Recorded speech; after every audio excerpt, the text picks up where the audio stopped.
Today's science experiment is Candy rainbow. Can you create art using candy and water?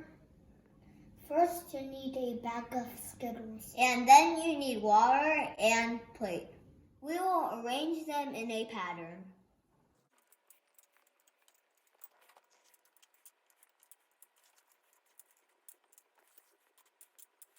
Ready? Carefully pour hot water onto the center of the plate. Oh man, I know I will miss them so much.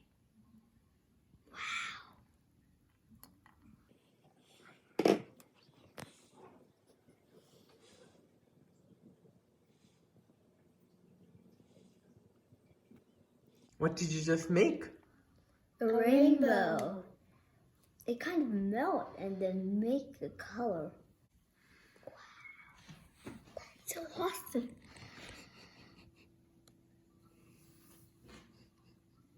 It looks like soup. We took color off of all the Skittles. Taste the rainbow. Thank you for watching.